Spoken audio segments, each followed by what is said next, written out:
Hello everyone, आज हो गया हमारा 10 फरवरी 2023 और हम डिस्कस करेंगे आज से बनने वाले इम्पॉर्टेंट करंट अफेयर्स को।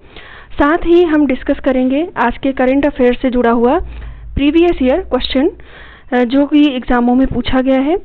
जैसे कि एक क्वेश्चन आपको मिलेगा आज के करंट अफेयर से एमपीसी के बारे में और एक मिलेगा एक्सपेंशनिस्ट मॉनेटरी पॉलिसी से जुड़ा हुआ। ये दोनों ही क्वेश्चन यूपीएससी ने पूछा है, एक 2017 में पूछा है और एक 2020 में पूछा था। तो क्वेश्चन को डिस्कस करने से पहले हम आज के करंट अफेयर्स को डिस्कस करेंगे। तो चलिए आज के करंट अफेयर्स को स्टार्ट करते हैं। पहला है हमारा RBI hikes repo rate to 6.5%। RBI ने अभी हाल ही में रेपो रेट को बढ़ाकर 6.5% कर दिया है। 6.5% करने से पहले हम ये जानेंगे कि रेपो रेट होता क्या है। रेपो रेट का फुल फॉर्म होता है रीपर्चेज रेट। रीपर्चेज रेट पूरा डेप्थ में डिस्कस नहीं करेंगे, सब ब्रीफ में डिस्कस करते हैं। डेप्थ में आप हमारे लेक्चर्स में जाके देखेंगे। तो रेपो रेट क्या होता है? रीपर्चेज रेट होता है जिसमें आरबीआई अपने कॉमर्शियल बैंक से चार्ज करती है। कॉमर्शियल बैंक अपना सिक्योरिटी जहाँ रखती है और आरबीआई एक इंटरेस्ट रेट इनको देता है कि जब आप रीपर्चेज करिएगा इस सिक्योरिटी को तो अलॉन्ग विद दिस इंटरेस्ट हमको रिपे करिएगा। यानी कि अगर आरबीआई ने रेपो रेट बनाया है 6.5%, तो कॉमर्शियल बैंक क्या करेगा? अपनी सिक्योरिटीज़ देगा आरबीआई को और ये बोलेगा कि मैं फ्यूचर में जब इसे रीपर्चेज करूँगा तो इंटरेस्ट कितना दूंगा? प्रिंसिपल अमाउंट के साथ 6.5% इंटरेस्ट देकर इसको वापस लूँगा। तो ये होता है कि रेपो रेट हमारा आरबीआई एक रेट चार्ज करती है कॉमर्शियल बैंक से, तो उसी सेम रेट पर फिर अगेन कॉमर्शियल बैंक अपने कस्टमर को चार्ज करती है। यानी कि जो भी कस्टमर लोन लेगा तो वो इसी सेम रेट पे इंटरेस्ट को रिपे करेगा। तो ये रहा हमारा रेपो रेट। रेपो रेट अभी हाल ही में मॉनेटरी पॉलिसी कमेटी ने इसको हाइक करके बढ़ाकर कितना कर दिया है? तो कितने से बढ़ाया है इसको? 25 बीपीएस से बढ़ाकर कितना कर दिया? 6.5%। बीपीएस यानी बेसिस पॉइंट, एंड बढ़ाकर कितना कर दिया? अब टोटल कितने परसेंट हो गया? 6.5%, यानी कि 6.5% हो गया। एमपीसी हमारे लिए इम्पॉर्टेंट है, मॉनेटरी पॉलिसी कमेटी। आप आगे वीडियो में देखेंगे तो इसके बारे में डिटेल में मिलेगा आपको। आरबीआई ने 2024 के लिए ग्रोथ प्रोजेक्शन रखा है कि जीडीपी का जो ग्रोथ रेट होगा वो कितना होगा? 6.4%। तो जब ग्रोथ ज़्यादा होता है इकॉनमी में तो इन्फ्लेशन भी ज़्यादा होता है, और जब इन्फ्लेशन ज़्यादा होता है तो उसको कंट्रोल करने के लिए मॉनेटरी पॉलिसी कमेटी जो होती है वो रेपो रेट में चेंजेस लाती है। तो इसीलिए जब ये देखा जा रहा है कि अगले साल ग्रोथ रेट जो होगा वो ज़्यादा होगा, यानी 6.4% होगा, उसको कंट्रोल करने के लिए अभी से एमपीसी जो है रेपो रेट को बढ़ाकर चल रही है, जिससे कि इन्फ्लेशन इकॉनमी में ना आने पाए। तो ये रहा हमारा रेपो रेट के बारे में। अब एक चीज़ें और जान लेते हैं कि रेपो रेट के इंक्रीज करने से क्या इम्पैक्ट पड़ेगा हमारे इकॉनमी में। ये दोनों ही स्टार लगे हुए बुलेटिन्स इंपॉर्टेंट है। एज एग्ज़ाम में क्वेश्चन इसी से पूछते हैं कि आरबीआई का ग्रोथ रेट प्रोजेक्शन कितना है 2024 के लिए, ये फैक्चुअल में आएगा। और नेक्स्ट पूछता है स्टेटमेंट वाले में कि इम्पैक्ट उसका क्या होगा। अगर रेपो रेट इकॉनमी में बढ़ रहा है तो उसका इम्पैक्ट क्या पड़ेगा? जाहिर सी बात है, जब इंटरेस्ट लोगों को ज़्यादा देना पड़ेगा तो जो बैंकों से उधार लेते हैं, लेंडिंग होती है, वो कम हो जाएगी। तो अगर लेंडिंग कम होगी तो सप्लाई ऑफ मनी जो होगा वो कम हो जाएगा, यानी कि लोगों के पास जो पैसे होंगे वो कम हो जाएंगे। जब सप्लाई ऑफ मनी कम होगा तो इन्फ्लेशन भी अपने आप डाउन हो जाएगा। तो ये रहा ब्रीफ में। अब बाकी आप स्टेटमेंट में देखें कि अगर रेपो रेट इंक्रीज होता है तो उसका इम्पैक्ट ये होगा कि जो लेंडिंग रेट ऑफ बैंक होगा वो बढ़ जाएगा, यानी कि बैंक भी अगर रेपो रेट बढ़ रहा है, यानी कि आरबीआई अगर कॉमर्शियल बैंक से बढ़ाकर चार्ज करेगी तो कॉमर्शियल बैंक भी कस्टमर से बढ़ाकर ही ना चार्ज करेगा। तो वही चीज़ें हैं कि अगर रेपो रेट बढ़ता है तो लेंडिंग रेट जो बैंक का होगा वो भी बढ़ जाएगा और इन्फ्लेशन क्या होगा? कम हो जाएगा। जैसा कि मैंने बताया कि अगर रेट बढ़ता है तो लोग जो है कि बैंक से पैसा लेना कम कर देते हैं, और बैंक से पैसा लेना कम अगर हो जाएगा तो लोग मनी सप्लाई कम हो जाएगी, और मनी सप्लाई अगर कम होती है तो इन्फ्लेशन भी कम होगा, क्योंकि जब पैसा ज़्यादा होता है तो लोग ज़्यादा खर्च करते हैं, तो जब ज़्यादा खर्च करते हैं तो इन्फ्लेशन बढ़ जाता है। और यहाँ के केस में क्या है, कॉन्ट्रैक्ट किया जा रहा है, यानी कि रेट को बढ़ाकर लोगों से मार्केट से मनी सप्लाई को कम किया जा रहा है, इसलिए इन्फ्लेशन रेट भी कम हो जाएगा। आगे बढ़ते हैं। उसी से रिलेटेड दो टर्म्स आपको जानने को मिलेगा यहाँ पे कि दो तरीके की पॉलिसी गवर्नमेंट अपनाती है। रेपो रेट के लिए दो तरह की पॉलिसी अपनाती है, एक होता है हॉकिस मॉनेटरी पॉलिसी और एक होता है डोविस मॉनेटरी पॉलिसी। इन दोनों पॉलिसीज को समझने से पहले आप इस तरीके से एक एग्जांपल समझ लें कि जैसे आपको कोई घर है, कोई रूम है, उसमें अगर कचरे साफ कर दिए जाए तो वो उसको रिलेट करिएगा हॉकिस मॉनेटरी पॉलिसी से, यानी कि घर की अगर सफाई कर दी जाए तो उसको रिलेट करिएगा हॉकिस से, और अगर घर में कचरे फैला दिए जाएं तो उसको रिलेट करिएगा डोविस से। ये एग्जाम्पल छोटा सा है आपको समझने के लिए। जैसे हॉकिस मॉनेटरी पॉलिसी में क्या होता है कि आरबीआई जो होता है वो इंटरेस्ट रेट को बढ़ाता है हॉकिस मॉनेटरी पॉलिसी के केस में। इससे क्या होता है कि जब इंटरेस्ट रेट बढ़ता है तो हमारी जो करेंसी होती है वो अप्रिसिएट होती है, करेंसी हमारी स्ट्रॉन्गर बनती है, और इस तरह के पॉलिसी को हम कॉन्ट्रैक्शनरी मॉनेटरी पॉलिसी भी कहते हैं। ये कॉन्ट्रैक्शनरी मॉनेटरी पॉलिसी होती है कैसे, जैसे कि अगर इंटरेस्ट रेट बढ़ा रहे हो तो लोग पैसा लेना बंद कर देंगे, यानी कि कम कर देंगे बैंकों से लेना। तो जब पैसा की सप्लाई कम होगी तो क्या होगा, उसको कॉन्ट्रैक्ट हुआ ना, मनी सप्लाई क्या हो गया, कॉन्ट्रैक्ट हो गया। तो इसको इस तरीके की पॉलिसी को, यानी कि हॉकिस पॉलिसी को कॉन्ट्रैक्शनरी मॉनेटरी पॉलिसी भी कहेंगे। इसका ऑब्जेक्टिव एक ही होता है कि इन्फ्लेशन को कम करना, जैसे कि अभी हाल ही में आरबीआई ने किया है, रेपो रेट को बढ़ाया है कि अगले साल जो इन्फ्लेशन हो वो कंट्रोल में रहे, इसलिए इस बार आरबीआई ने हॉकिस मॉनेटरी पॉलिसी को फॉलो किया है। अब क्या रहा डोविस। अब यहाँ से आप रिलेट करिए कि हॉकिस में क्या होता है कि घर की सफाई करना, यानी कि मनी सप्लाई को समेट लेना, अपनी तरफ खींच लेना। तो घर की सफाई कर देना, यानी कि मनी सप्लाई से सफाई कर देना, हॉकिस से रिलेटेड है। और घर में कचरे फेंक देना, यानी कि फिर से गंदगी फैला देना, आप डोविस से रिलेट कर सकते हैं। कि डोविस में क्या होता है, करेंसी हमारी डिप्रिशिएट करती है, इसलिए डिप्रिशिएट करती है क्योंकि इंटरेस्ट रेट को डाउन कर दिया जाता है। इंटरेस्ट रेट को डाउन किया जाता है यानी कि मनी सप्लाई फिर बढ़ जाएगी, यानी कि कचरे फिर से फैल जाएंगे, और इस कचरे फैलने के पीछे का पॉलिसी, इसको नाम दिया गया है, यानी कि इंटरेस्ट रेट को डाउन करने वाली पॉलिसी, जिससे मनी सप्लाई बढ़ जाएगा, यानी मनी सप्लाई बढ़ना, फैलने को हम क्या बोलेंगे, एक्सपेंशनरी।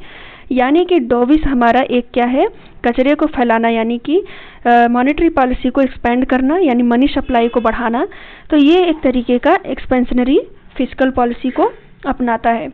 इसका ऑब्जेक्टिव होता है इकोनॉमी को स्टिमुलेट करना। जैसा कि कोविड टाइम में क्या था कि इंटरेस्ट रेट को कम किया गया था, क्यों, क्योंकि उस समय मनी सप्लाई जो है, लोगों को क्या था, इकोनॉमी हमारी कॉन्ट्रैक्ट हो रही थी, क्योंकि ग्रोथ रेट कम हो रहा था, चीज़ें कम हो रही थी। तो गवर्नमेंट मनी सप्लाई को बढ़ाने के लिए डोविस मॉनेटरी पॉलिसी को फॉलो किया, यानी कि इंटरेस्ट रेट को कम किया, जिससे कि ज़्यादा से ज़्यादा मनी सप्लाई हमारी इकोनॉमी में हो सके और इकोनॉमी को स्टिमुलेट किया जा सके, यानी कि इकोनॉमी हमारी चलती रहे। तो ये रहा हमारा हॉकिस मॉनेटरी पॉलिसी और डोविस मॉनेटरी पॉलिसी। ये दो तरीके की पॉलिसी गवर्नमेंट अपनाती है जब जैसा मार्केट में मनी सप्लाई रहा। देखिए, यही रीजन है कि इस बार इन्फ्लेशन को कम करने के लिए गवर्नमेंट 23 और 4 के लिए क्या अपना रही है, हॉकिस मॉनेटरी पॉलिसी अपना रही है। मैंने आपको बताया कि शुरू में ही कि मॉनेटरी पॉलिसी कमेटी क्या होता है, इसके बारे में यहाँ पे जानेंगे।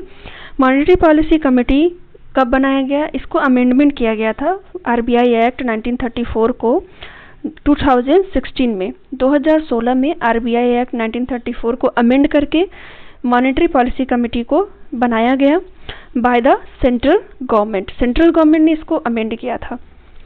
इसका डिसीजन जो होता है वो बाइंडिंग होता है, इसको याद रखिएगा। इसी पे क्वेश्चन यूपीएससी ने 2017 में पूछा था एमपीसी से रिलेटेड। तो ये इसका डिसीजन बाइंडिंग होता है, ठीक, वॉलंटरी नहीं, बाइंडिंग है। नेक्स्ट है इसमें मेंबर्स कितने हैं। इस कमेटी में एमपीसी में टोटल 6 मेंबर होते हैं, जिसमें से 3 गवर्नमेंट के होते हैं और 3 आरबीआई के होते हैं, इंक्लूडिंग गवर्नर ऑफ आरबीआई। तो ये होते हैं इनके मेंबर्स। नेक्स्ट बढ़ते हैं। नेक्स्ट बढ़ने से पहले आज के क्वेश्चन को डिस्कस कर लेते हैं, क्योंकि इसी टॉपिक से रिलेटेड है। पहला है हमारा एमपीसी से related. Which of the following statement is are correct regarding the MPC. पहला है कि it decide the RBI benchmark interest rate. तो अभी मैंने बताया कि मॉनेटरी पॉलिसी कमेटी क्या डिसाइड करती है, इंटरेस्ट रेट को। तो ये पहला स्टेटमेंट क्या होगा, करेक्ट होगा। It has 12 member body. अभी जैसा कि मैंने बताया कि इसमें 6 मेंबर होते हैं, तो इसलिए पहले यहाँ से पता चल रहा है कि ये स्टेटमेंट गलत है, पर हम पूरा स्टेटमेंट पढ़ेंगे। It is a 12 member body including the governor of RBI and is reconstituted every year।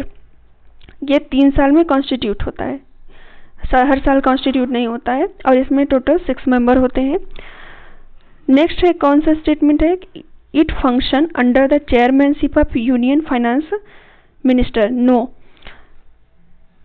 ये फाइनेंस मिनिस्टर के अंडर चेयर नहीं करता है, इसकी चेयरमैनशिप होती है गवर्नर के अंडर। 6 मेंबर होते हैं, 3 गवर्नमेंट के होते हैं और 3 जो है आरबीआई के होते हैं, including the governor of RBI, और इसकी चेयरमैनशिप होती है गवर्नर के पास, न कि गवर्नमेंट साइड के जो 3 मेंबर होते हैं उनके पास नहीं होता है। जो आरबीआई साइड के 3 मेंबर होते हैं उनमें जो आरबीआई के गवर्नर होते हैं वही इसको चेयर करते हैं। तो ये रहा क्वेश्चन आज का। देखिए इसके स्टेटमेंट भी कौन सा सही है, ए ओनली, यानी कि पहला सिर्फ स्टेटमेंट इसका सही है, बाकी 2 स्टेटमेंट इसके गलत हैं। नेक्स्ट क्वेश्चन है किसके बारे में, एमपीसी के एक्सपेंशनरी मॉनेटरी पॉलिसी के बारे में है। If the RBI decide to adopt an expansionist monetary policy which of the following would it not do. इसमें से वो क्या नहीं करेगा। तो जैसे कि इसमें आप देखेंगे कि अगर एक्सपेंशनरी मॉनेटरी पॉलिसी को अपनाता है तो उस केस में क्या करेगा कि इंटरेस्ट रेट को डाउन करेगा। तो क्या होगा इसमें, cut and optimise the SLR, statutory liquidity ratio होता है। ये भी जो है कमर्शियल बैंक्स का एक रेट, रिजर्व रेट रखना पड़ता है उसको, आप डिटेल में इसको वीडियो में जाकर देखेंगे। तो इसमें किसी भी रेट को कट नहीं करेगा, सभी रेट को क्या करेगा, मनी सप्लाई को बढ़ाने वाली चीज़ें इसमें करेगा। तो इसमें मार्जिनल स्टैंडिंग फैसिलिटी को बढ़ाएगा, न कि किसी भी चीज़ को कट नहीं करेगा। इसमें सभी चीज़ों को क्या करेगा, बढ़ाएगा, जिससे कि monetary policy, monetary money supply increase हो सके। तो इसका सिर्फ सेकंड स्टेटमेंट सही होगा, बाकी के 2 स्टेटमेंट गलत होंगे। नेक्स्ट बढ़ते हैं, धमाल क्या है। अभी न्यूज़ में था धमाल, तो धमाल क्या है उसके बारे में जानेंगे। धमाल एक डॉक्यूमेंट्री है सिड्डी कम्युनिटी के, एक डॉक्यूमेंट्री अभी बना है म्यूजिक और डांस परफॉर्मेंस का सिड्डी कम्युनिटी के, जो कि गुजरात की एक कम्युनिटी है। धमाल में क्या है कि एक मिक्सिंग देखा गया है सूफी और अफ्रीकन म्यूजिक और डांस का, इसमें दोनों की मिक्सिंग मिलता है। ये किसके लिए परफॉर्म किया जाता है, ये लोग परफॉर्म करते हैं अपने स्पिरिचुअल लीडर की यादों में, जैसे कि इनके लीडर थे बाबा गौर, माई मिश्रा, सिद्दी नबी सुल्तान। इनकी यादों में इस डॉक्यूमेंट्री को ये लोग मनाते हैं, यानी इस परफॉर्मेंस को ये लोग करते हैं। अभी हाल ही में नागालैंड में नए डीजीपी का अपॉइंटमेंट हुआ है after the supreme court decision. तो अभी यहाँ के नई डीजीपी कौन बनी है, रुपीन शर्मा। नेक्स्ट बढ़ते हैं, टर्की में अभी भूकंप आया है 7.8 रिक्टर स्केल से। जब टर्की की बात चल रही है तो टर्की के लोकेशंस को भी हम डिस्कस करेंगे। टर्की का अपने दोनों साइड में 2 कॉन्टिनेंट को जोड़ती है, एक यूरोप और एशिया को, और बीच में ये हमारा टर्की है। टर्की के 2 साइड में 2 सीज पाए जाते हैं, एक ब्लैक सी और एक मेडिटेरेनियन सी। ये क्वेश्चन पूछ सकता है कि टर्की किन 2 सीज को कनेक्ट करती है। ये कनेक्ट करती है Black Sea and Mediterranean Sea, and 2 continent को कनेक्ट करती है, एशिया एंड यूरोप को। अभी हाल ही में गवर्नमेंट ने एक ऑपरेशन लॉन्च किया है अब टर्की को मटेरियल रिलीफ सेंड करने के लिए। तो उस ऑपरेशन का नाम क्या है? Operation friend. Operation friend Turkey के मटेरियल रिलीफ को सेंड करने के लिए लॉन्च किया गया है।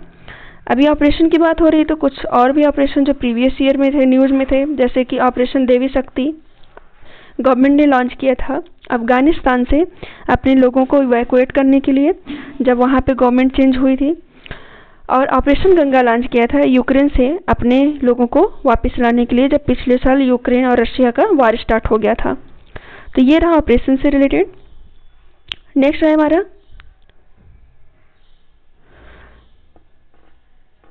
अभी एक बुक को अवार्ड दिया गया है मातृभूमि book of the year 2023 award. किसको दिया गया है? ये अवार्ड दिया गया है डॉक्टर पेगी मोहन को, और उनकी बुक है वांडरर किंग्स एंड मर्चेंट। उस बुक के लिए इनको दिया गया है। ये कोविड से रिलेटेड इन्होंने इस पे लिखा हुआ है, तो उस पे ये जो है इनको ये अवार्ड मिला है मातृभूमि book of the year award 2023। Next हमारा है युवा संगम पोर्टल के बारे में। इस पोर्टल को किसने लॉन्च किया है?